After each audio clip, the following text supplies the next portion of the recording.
وہ لگا نہیں سکتا. وہ لگا رہا ہے کہ آپ نے جناب چوری کی ہے, آپ نے عوام کے ووٹ کے اوپر چوری کی ہے. یہ کھل کر وہ بات چیت کر گئے ہیں, یہ کھل کر انہوں نے بتا دیا ہے. اب سپریم کورٹ نے ظاہر یہ طے کیا کہ اس کے اوپر سو موٹر نہیں لیں گے, اس کے اوپر یعنی وہ اس طرح سے نہیں جائیں گے, لیکن بہرحال اس کے اوپر انکوائری ہوگی اور یہ ساری چیزیں کھل کر منظر عام پر آئیں گی. لیکن دلچسپ بات یہ ہے کہ سمیع ابراہیم صاحب نے اس معاملے کو رپورٹ کیا ہے, اور سمیع ابراہیم صاحب یہ کہتے ہیں کہ جناب جو کمشنر راولپنڈی ہیں ان کے پاس ثبوت موجود ہیں. سمیع ابراہیم صاحب نے اپنے ویلاگ میں ذکر کیا کہ ان کے پاس WhatsApp recordings, WhatsApp voice notes اور بہت سارے میسجز ان کے پاس موجود ہیں کہ اگر یہ والا جو ایویڈنس ہے یہ باہر آ گیا تو یہ اس قدر خوفناک ایویڈنس ہوگا کہ پورا نظام ہل کر رہ جائے گا. یعنی کہ وہ یہ کہہ رہے ہیں کہ باقاعدہ سے انہیں وائس نوٹس بھیجے گے, وائس میسجز بھیجے گے, اور وہ ان کے پاس بطور ثبوت موجود ہیں, اور ان کے آفس اور جگہ کو اس لیے سیل کیا گیا ہے تاکہ مزید ایویڈنس کو ٹیمپر کیا جائے, یا اگر کوئی ایویڈنس موجود ہے تو اسے ختم کر دیا جائے. سمیع ابراہیم صاحب رپورٹ کر رہے ہیں. اب ایک طرف تو قاضی فائز صاحب نے آ کر سٹیٹمنٹ دی ہے, دوسری طرف اچانک سے مریم اورنگزیب صاحب آتی ہیں شدید ترین غصے میں, بہت زیادہ غصے میں. یعنی جو انہوں نے الفاظ استعمال کیا اپنے پریس کانفرنس میں وہ غیر معمولی ہے. انہوں نے کہا جی یہ بکواس کب ختم ہوگی, پھر انہوں نے کہا کہ خدا کا واسطہ ہے, یعنی 3 دفعہ تو انہوں نے کہا خدا کا واسطہ ہے بس رہنے دیں پلیز, 4 دفعہ انہوں نے کہا ہے, تقریباً ہاتھ جوڑ کر میں کہتی ہوں یہ بھی 2 دفعہ انہوں نے کہا. تو عجیب و غریب قسم کی گفتگو تھی, نہ سر تھا نہ پاؤں تھا, اور انہیں بھی سمجھ نہیں ہے کہ کمشنر نے سٹیٹمنٹ کیا دی ہوئی ہے. انہوں نے سٹیٹمنٹ کو ٹھیک سے سمجھا نہیں, لیکن ایک تھرلا اتنا سا نکال کر لے کر آئی ہیں اور اس کے اوپر سے پڑھ رہی ہیں جی اتنے کی لیڈ ہے, 13,000 کی لیڈ ہے, 12,000 کی لیڈ ہے, 14,000 کی لیڈ ہے. اور اس کے بعد انہوں نے کہا کہ جناب تحقیقات ہونی چاہیے. ایکسپریس ٹیلی ویژن نے چلا دیا کہ جناب مریم صاحبہ کہہ رہی ہیں کہ جو الزامات ہیں ان کی تحقیقات. انہوں نے کہا نہیں, الزامات کی تحقیقات نہیں, جو بندہ بول رہا ہے اس کی تحقیقات کروائیں کہ پچھلے 8 دنوں سے وہ کہاں پر تھا. اب یہ وہ بندہ ہے جن کی شادیوں میں بیاہوں میں نون لیگ شامل ہوتی رہی ہے, یہ نون لیگ کا خاصم خاص ہے, ان کے ڈائریکٹ تعلقات ہے شہباز شریف صاحب اور مختلف شخصیات کے ساتھ, اور یہ وہ بندہ ہے جن کے بارے میں باقاعدہ ٹویٹ نون لیگ کرتی رہی ہے, اور باقاعدہ سے ان کے بارے میں شہباز شریف صاحب کہتے رہے ہیں کہ بڑا ایماندار آفیسر, بڑا کلوز رہا ہے, بڑا کلوز تعلق ہے ان کے شہباز شریف صاحب کے ساتھ. لیکن اب یہ کہہ رہے ہیں کہ جناب اس کا سر ہی گھوم گیا, اس کا دماغ ہی گھوم گیا, یہ مینٹلی ڈسٹرب ہے. لیکن مریم اورنگزیب صاحبہ نے بڑی خوفناک بات کی ہے, یعنی یہ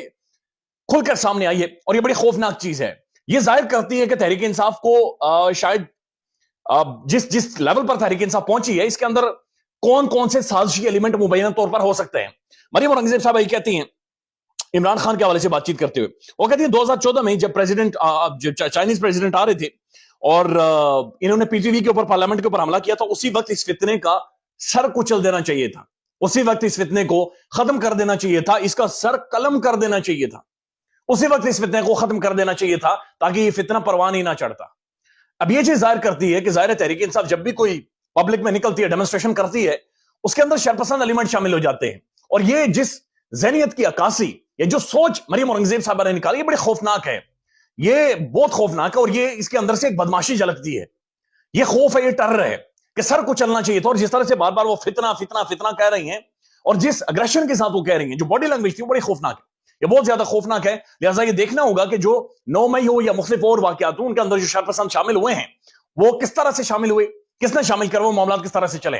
اب مریم اورنگزیب صاحبہ کے بارے میں ڈاکٹر موحد پیرزادہ صاحب یہ بھی کہتے ہیں, باقاعدہ انہوں نے وہ اکثر کہتے رہتے ہیں کہ اسکویرل کا رول بھی یہ پلے کرتی ہیں, اور اسکویرل انہوں نے مثال دی ہے, اینیمل فارم ایک کتاب ہے, اینیمل فارم کو آپ پڑھیں, آپ کو پتہ چل جائے گا کہ اسکویرل کا کیا رول تھا اس میں. لیکن ڈاکٹر موحد پیرزادہ صاحب کے مطابق بہرحال وہ انہیں اسکویرل کہہ رہے ہیں, میرے لیے تو بصد احترام ہے, بہت زیادہ احترام ہے ان کے لیے, لیکن وہ کہتے ہیں کہ اسکویرل, انہوں نے باقاعدہ سے انہیں وہ اسکویرل کہتے ہیں کہ جناب جی یہ وہی ان کا رول ہے. اور اگر میں تھوڑا سا بیان کر دوں تو اینیمل فارم جب آپ کتاب پڑھتے ہیں تو اس کتاب کے اندر جو اسکویرل تھا وہ سوروں کا ترجمان تھا, اور چونکہ جو جانور ہوتے ہیں وہ انسانوں کے خلاف بغاوت کر لیتے ہیں, اور پھر بغاوت کرنے کے بعد انسانوں کو بھگا دیتے ہیں, تو پھر جو جانوروں کے سردار ہوتے ہیں وہ سور ہوتے ہیں, اور سوروں کو جو ترجمان کر رہی ہوتی ہیں وہ اسکویرل ہوتی ہے. یہ ڈاکٹر موحد پیرزادہ صاحب کہتے ہیں. بہرحال آئی ڈونٹ نو کیوں انہیں ایسا لگ رہا ہے, لیکن بہرحال وہ اکثر ایسے کرتے ہیں. لیکن جو مریم اورنگزیب صاحب نے گفتگو کی ہے, یہ گفتگو خوفناک ہے, کنڈیمیبل ہے, اور اس کے اوپر باقاعدہ سے ایکشن لینا چاہیے. پاکستان کے اداروں کو, پاکستان کی عدالتوں کو اس کے اوپر ایکشن لینا چاہیے, اور انہیں اکاؤنٹیبل کرنا چاہیے. ان سے پوچھنا چاہیے کہ کس طرح کی ایک پاکستان کے اندر انتشار اور فساد باقاعدہ سے آپ نے پھیلانے کی کوشش کی ہے. اب جو اچکزئی صاحب ہیں, ان کی ایک سٹیٹمنٹ ہے, اور ان کی سٹیٹمنٹ بڑی خوفناک اور خطرناک ہے, اور وہ جو بات چیت کر رہے ہیں وہ پتہ نہیں کس طرح کی گفتگو کر رہے ہیں, لیکن وہ بھی ظاہر فرسٹریٹ کر گئے ہیں. وہ کہتے ہیں کہ ہم اس پارٹی کو سپورٹ کریں گے,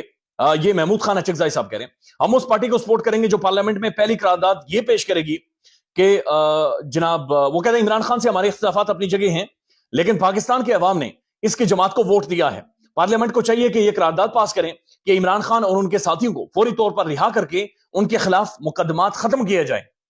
یہ محمود خان اشرفزائی صاحب نے باقاعدہ سے پختونخوا ملی عوامی پارٹی کے یہ لیڈر ہیں، انہوں نے ڈیمانڈ کر دی ہے. اس کے بعد وہ کہتے ہیں کہ ہمیں تنگ نہ کیا جائے، ہم یہ طاقت رکھتے ہیں کہ پھر بلوچستان کے ریلوے اسٹیشن پر کوئی ریل نہیں رکے گی اور کوئی ہوائی اڈے پر کوئی جہاز نہیں اترے گا. یہ بہت ساری انہوں نے خطرناک قسم کی باتیں کی ہیں، اور وہ بھی ظاہر کھل کر یہ بات چیت کرنے کہ ہمارا مینڈیٹ چوری ہوا ہے. اور ان کا یہ کہنا ہے کہ تقریباً 70 ارب روپے کی پیمنٹ کی گئی ہے بلوچستان کے انتخابات کو اور ساری چیزوں کو مینج کرنے کے لیے.